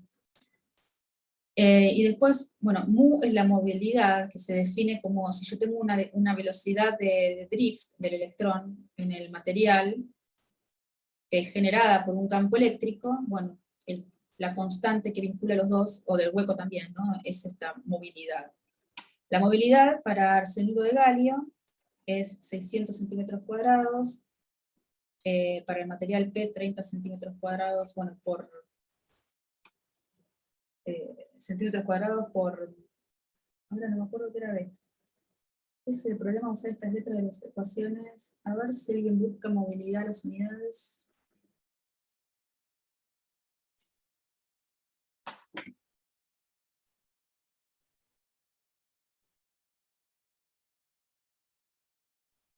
A ver.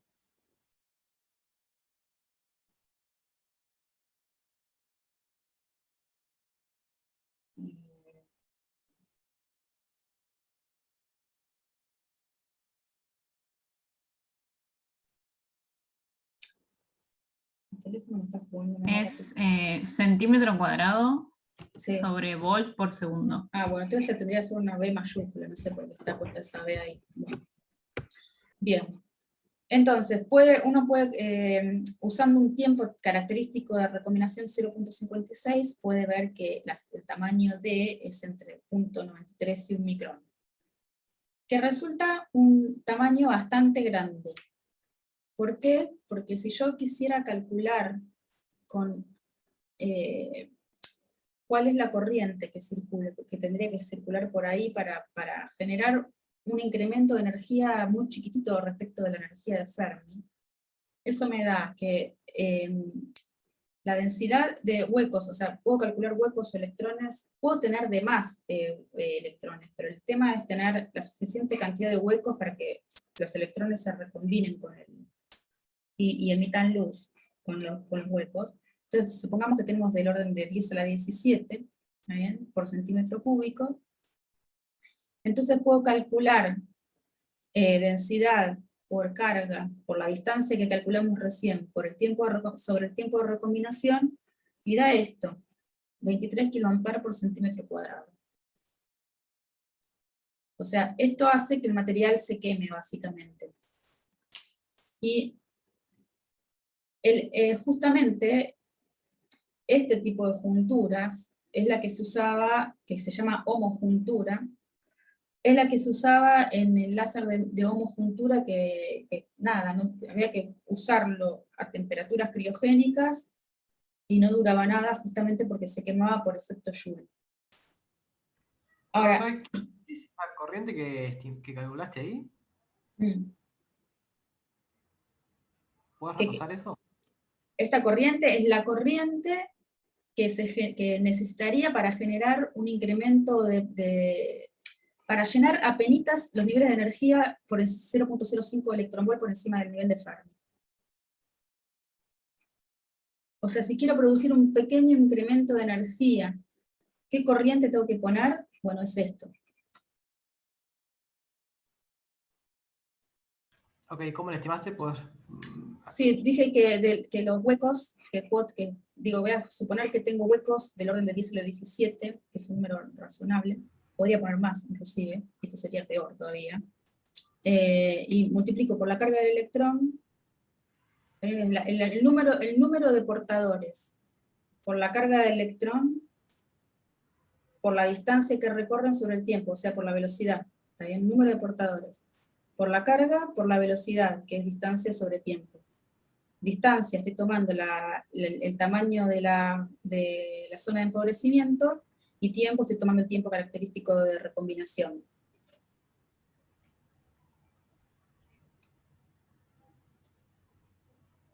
Ok, no termino de ver por qué eso te da la corriente necesaria para ese aumento de energía. Porque ese aumento de energía necesitaría esta cantidad de portadores. Esto okay, lo sacas de la distribución de Fermi, ¿cuánto te daría? Ahí se me cortó, no sé. ¿Sí? Sí, ¿Está bien? ahí entendí. Es una estimación burda, ¿no? Bueno, este es el láser, lo que se llamaba láser de homojuntura. La zona activa es la región de empobrecimiento. Y es el mismo material, o sea, en este caso, indium phosphide, dopado P y dopado N, y acá se me forma la juntura. Este gráfico no es... Esto olvídense, esto es un esquema de cómo se vería, pero esto no. Esto lo sacamos. ¿Está bien? Así se vería el láser de homojuntura. Entonces, alimento por arriba y por abajo, y para formar los espejos, hago un clivo, o sea, ¿saben cómo es clivar un cristal? Se parte, y me queda una superficie cristalina, o sea, con buena reflectividad.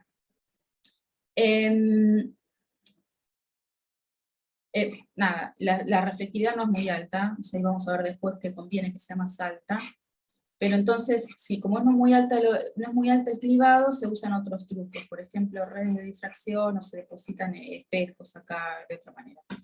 Pero bueno, la cuestión es que en este láser el problema era ese, ¿no? Que se generaba mucho calor y tenía que funcionar a temperaturas bajas. Y otro tipo de inconveniente es que si uno tiene la región activa y tiene dos materiales que lo encierran, tengo una variación de índice de refracción. Esa variación de índice de refracción me genera una guía de ondas. Dentro de la región de ganancia tengo parte del campo óptico que se genera, ¿está bien?, por emisión de la banda, pero lo que sucede en este tipo de láser es que la distribución del campo excede la zona activa, ¿está bien? Entonces toda esta energía que está fuera de la zona activa se pierde en calor, ¿está bien? Bueno, entonces vimos que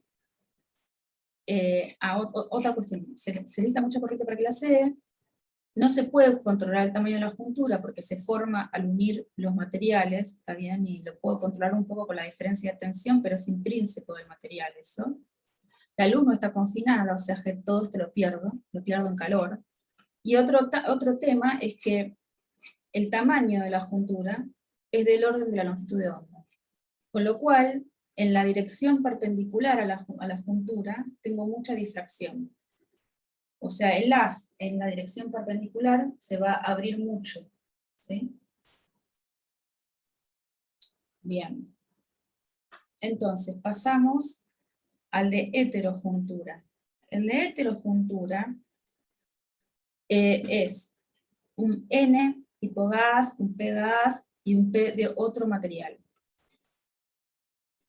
En este tipo de láser, ahora la zona activa es todo el material del medio, y es más finita, sí, más finita que en el otro caso. Ahora la cuestión es que la barrera de potencial del algas es mucho más grande que la de gas. Entonces, ¿qué hace eso? Que los electrones no circulen para el lado del algas. O sea, es una barrera de potencial. Entonces, los portadores quedan mayormente confinados a esta parte. Por otro lado, la variación de índice de refracción ahora también tengo un índice de refracción más bajo, sube después en la zona activa y baja, o sea, tengo guiado de ondas, pero al poner la barrera de potencial, las pérdidas quedan más confinadas a la zona de la ganancia. Entonces, esa es una mejora de la anterior, y una mejora mucho mayor es hacer el de doble heterojuntura, que son varias capas P al gas, P al gas, P al gas, o esta situación en donde tengo gas, zona activa, P, y bueno, este material compuesto de aluminio, galio, arsénico, arsénico, ¿está bien? Entonces, en ese caso tengo dos barreras, y ¿qué sucede en ese caso? Tengo un mejor guiado de ondas, y un mejor confinamiento del campo óptico, y el mejor confinamiento de los portadores. Entonces, estos son los primeros láseres que funcionaron a temperatura ambiente, los de una heteroestructura o doble heteroestructura. Bien, cavidades, recién vimos una, que es clivar las caras de... ¿Qué hora es? Ya hace 2 horas casi. Cuarto. Hacemos un recreo, ¿por qué no me avisan, chicos? Hagamos un recreo, ¿no? Yo estaba pensando en avisarte, pero como que nunca se da un corte de tema, entonces... No, párenme porque yo no me doy cuenta. Yo hablo y no me doy cuenta, ¿viste? No, párenme, por favor. Hagamos un recreo. Sí, yo pensaba que podemos tipo ir a las 6 y después hacer un recreo un poquito más largo antes del tema práctica, capaz. Digan ustedes, como ustedes quieran. Bueno, se me ocurrió. Depende de cuánto te quede de clase, ¿no? Me parece. Si van a hacer 15 minutos más de clase, a ver, ya te digo. Lo bancamos, digamos. Claro.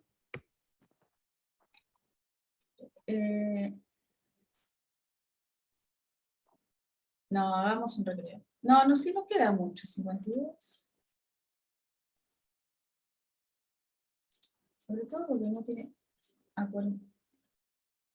unas 10 transparencias. No, Sí, está bien. 10 minutitos van a venir bien. Bueno, dale. Hagamos entonces un recreo de 20 minutos. Dale. Bueno, entonces habíamos quedado en las cavidades. Les voy a mostrar cómo son las cavidades para estos láseres, pero después va a haber todo un capítulo de cavidades. Así que acá vamos a ver las principales características. Estas que se cortan las facetas, que se clivan, o que se depositan espejos sobre estas caras, se llaman Edge Emitting Laser. Y después están los Vertical Cavity Surface Emitting Laser, que son que se fabrican espejos arriba y abajo de la zona activa, ¿está bien? Y la salida del láser es hacia arriba. Estos espejos son espejos tipo DVR. Hay algunas diferencias entre los dos. El umbral, que todavía no sabemos lo que es, pero el umbral es la mínima energía que necesito, ya sea eléctrica u óptica, para que el láser empiece a funcionar. Eso lo vamos a ver también más adelante. Pero hay diferencias. Tenemos un umbral más chico en el caso de la VCSEL. VCSEL se lee esto, Vertical Cavity Surface Emitting. Después tenemos un volumen activo es más grande en este caso, porque el volumen activo es todo el largo de del semiconductor, que eso implica más potencia y mayor eficiencia. En el caso del VCSEL, el volumen activo está en esta dirección. La corriente se inyecta entre este, y el volumen activo es más chiquito. Entonces, bueno, también tiene menor eficiencia. El área de emisión, fíjense, acuérdense que estas capas eran, no sé, de micrones. O sea, el ancho de emisión es muy chiquito, y tiene mucha divergencia porque la longitud de onda es del orden del espesor de la capa que se forma donde emite, y entonces lo que tengo es un haz medio ovalado que diverge más en la dirección perpendicular que en la otra dirección. En cambio en este, lo que tengo es un modo un poco mejor, o sea, lo que emite es un haz más redondito, tiene mejor calidad óptica. En general, este tipo, los edge emitter, como tienen cavidad larga, emiten muchos modos longitudinales, pero se pueden poner espejos, o se pueden hacer algunos trucos que ahora voy a mostrar, para que emitan en una sola longitud de onda, o un ancho más angosto. En la VCSEL, en cambio, la cavidad es muy cortita, porque es el espesor del medio activo, básicamente. Esta es la separación entre modos. Esto lo vamos a ver después, cavidades, es todo un capítulo, lo vamos a ver después, pero el espesor la separación entre modos va como inversa de la longitud de la cavidad. Si la cavidad es chica, la separación es muy grande, entonces lo más probable es que tenga menos modos emitiendo. Entonces, es monomodo longitudinal por lo general, el VCSEL. Y como el ancho espectral es más chico, la coherencia también es mejor, ¿no? Otro tipo de... Ay, no puedo avanzar. Ahí. Este tipo de láseres que se llaman Distribute Feedback Laser, o Distribute Bragg Reflector, o External Cavity Laser, son otros trucos usando redes de difracción que se usan para que emita en un solo modo. ¿Está bien? Un láser que emite muchos modos va a tener esta estructura, la emisión, o por ahí tengo una envolvente, ¿no? Pero es una emisión más ancha. Un láser modo emite en una línea más angosta. Esto lo vamos a ver con cavidades un poco mejor. Bueno, si yo tomo un láser de estos de heteroestructura, y tomo la parte activa que decía que dependía del espesor del material del medio, y lo hago tan angosto como para que sea comparable con la longitud de Broglie de los electrones, entonces, en lugar de tener bandas continuas en valencia y conducción, voy a tener niveles discretos. Y esto es lo que constituye al láser de pozos cuánticos múltiples. Cuando yo resuelvo la función de onda para un pozo infinito, ¿está bien?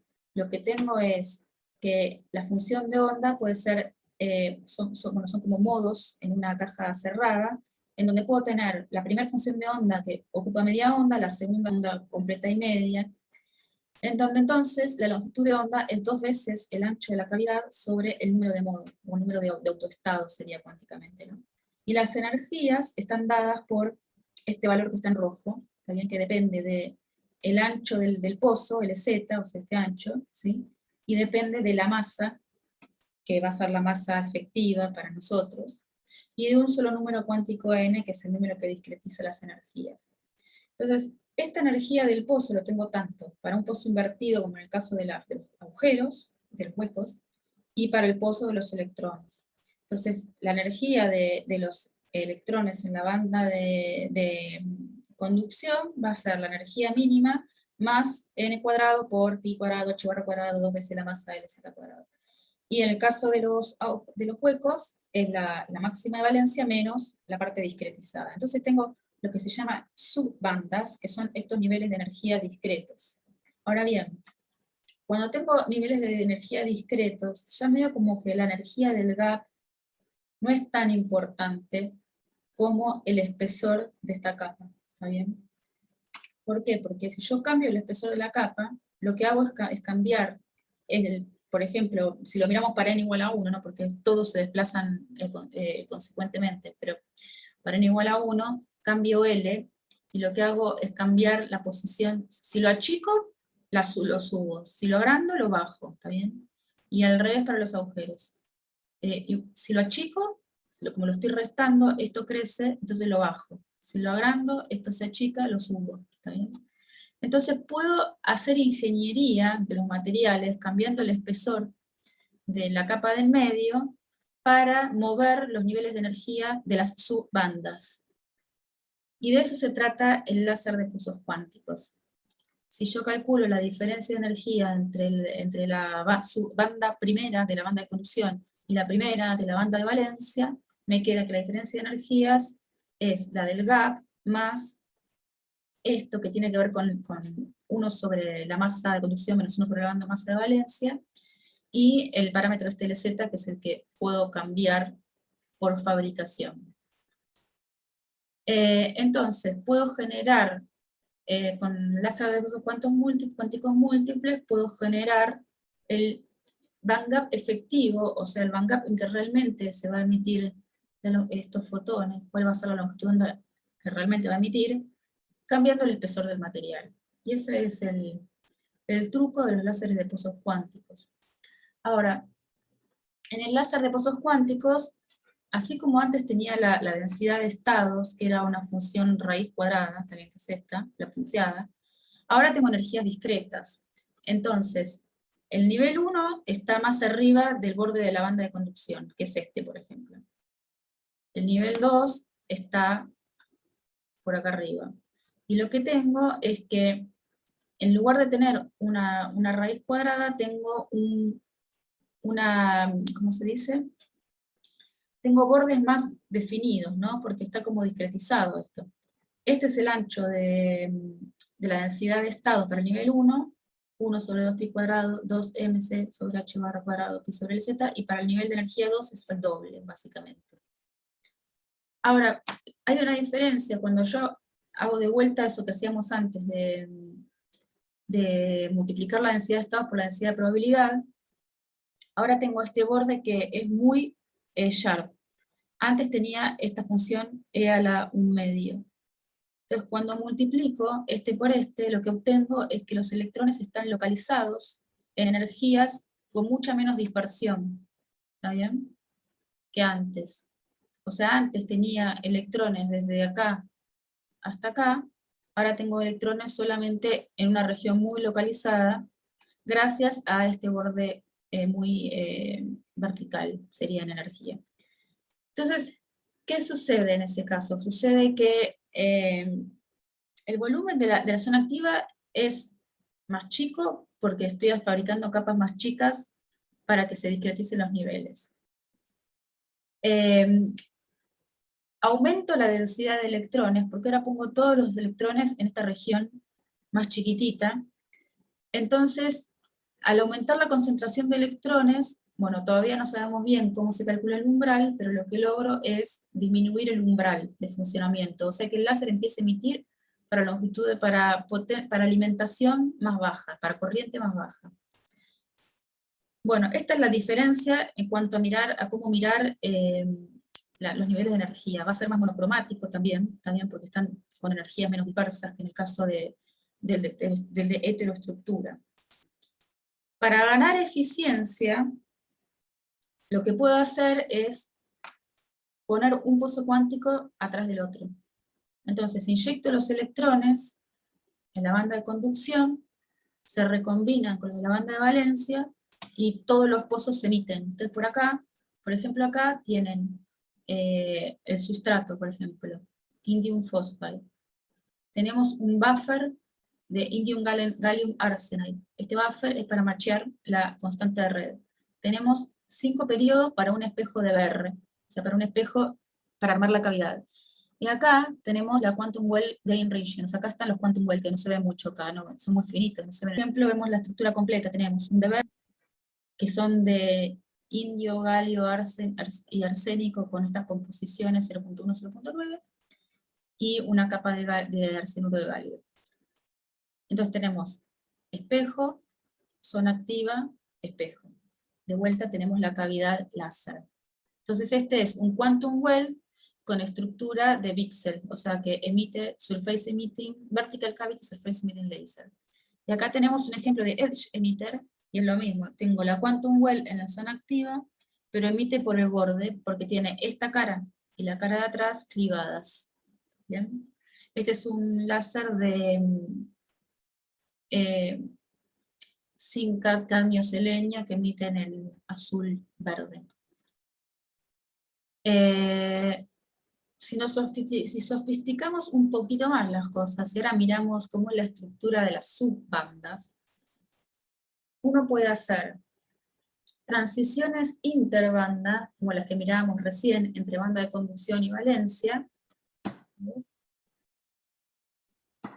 y transiciones intersubbanda, o sea, entre los niveles cuánticos que se generan en el pozo. Los tiempos de vida de esos niveles son distintos. En el caso de la interbanda son del orden de nanosegundos, en el caso de la intersubbanda son picosegundos, son más cortos. Entonces, cuando hago transiciones en intersubbanda, no estoy haciendo recombinaciones de electrón agujero, porque estoy haciendo transiciones intersubbanda dentro de la banda de conducción o dentro de la banda de valencia. ¿Está bien? Entonces ya no me importa más la recombinación. Este es un láser que no funciona por recombinación de pares electrón agujero. Entonces, ¿cómo es la estructura de estos láseres? Bueno, nada, esto es lo que habíamos recién, ¿no? Que lambda n, si lambda n es 2 por LZ sobre n, que es lo que, perdón, que vuelvo para atrás. Esperen, acá estaba, ¿no? Que la longitud de onda de cada función de onda, que depende de cada nivel, y es 2 LZ sobre n.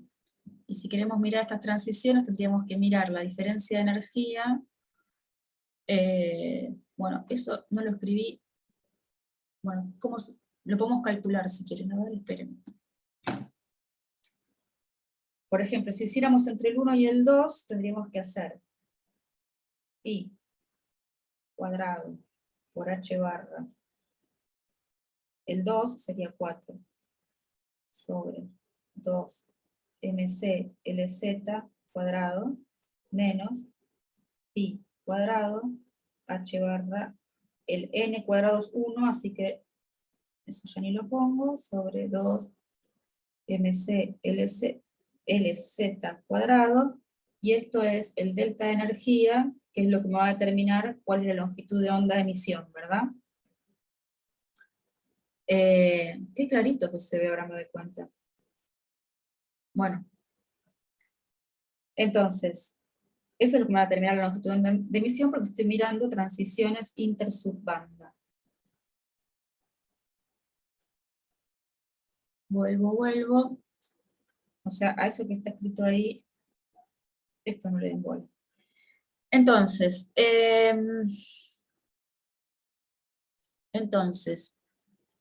¿de qué se trata este láser?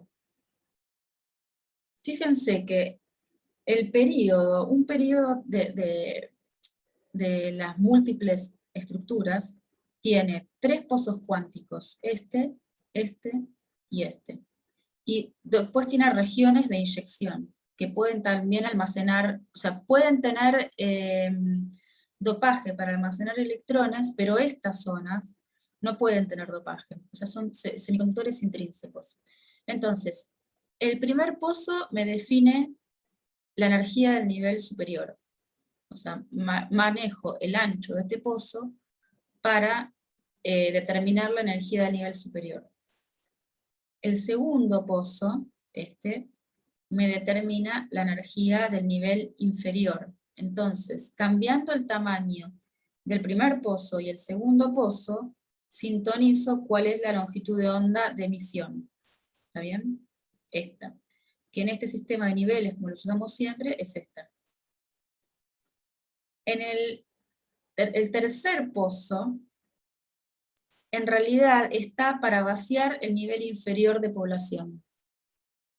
Entonces, lo que busco es, como habíamos dicho antes, un tiempo de vida largo del nivel superior, pero busco acortar el tiempo de vida del nivel inferior, y para eso está el tercer pozo. ¿Por qué? Porque esta diferencia de energía, entre el 2 y el 1, está acoplada con fonones del cristal, ¿está bien? ¿De qué manera? Entonces, ¿qué significa eso? Que la energía que se vaya por ahí se va a ir por el cristal, básicamente. ¿Por qué busco los fonones ópticos, que son estos? Fonones, o sea, tenemos un cristal con iones, y hay dos modos de oscilación del cristal. El que oscilan las partículas en contrafase y el que oscilan las partículas en fase. Si las partículas están en fase, no veo un cambio de momento dipolar. Si las partículas van en contrafase, o sea, las masas de los átomos en el cristal, ¿no? A esas partículas me refiero, entonces tengo un cambio de momento dipolar. Y si tengo un cambio de momento dipolar, puedo acoplar con la luz que se emite de esta transición 2-1. Entonces, de esa manera hago que el nivel de energía número 2 se vacíe rápido, porque acoplo este decaimiento con los fonones de la red, con los fonones ópticos. ¿Cuál es la ventaja de que uno fabrica muchos pedidos? O sea, tiene la estructura principal, que es la que inyecta electrones por efecto túnel, ¿está bien? O sea, inyecto electrones por efecto túnel a nivel superior. El electrón decae hasta el nivel inferior 1, y después se traspasa también por efecto túnel al nivel superior del siguiente periodo. Hace todas sus transiciones, se traspasa al nivel superior del siguiente periodo. Entonces lo que tengo acá es que un solo electrón puede hacer todas estas transiciones, y después todas esas transiciones, y después todas las del siguiente periodo. O sea, que lo que tengo es un sistema muy eficiente, porque para un electrón genero muchos fotones. ¿Está bien? Bueno, este es el láser de pozos cuánticos, perdón, del Quantum Cascade Laser, y tiene muchas aplicaciones. Para monitorear gases sobre todo. O sea, estos láseres son en infrarrojo lejano. Entonces, aplicaciones en industria, en defensa, sobre todo en defensa, y en detección de gases en la atmósfera. Bueno, también hay algunas cosas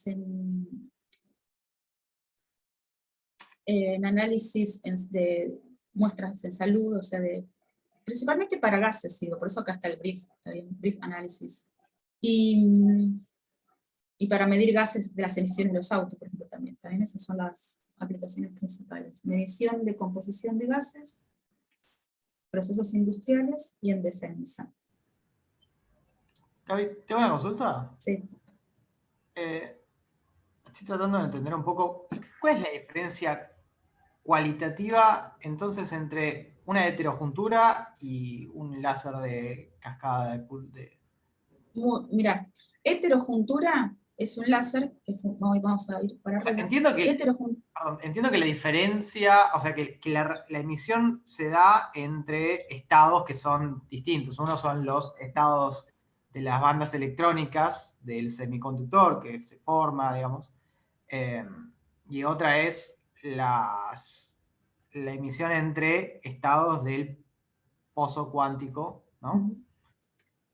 Bueno, entonces, heteroestructura, la emisión es band gap. Sí.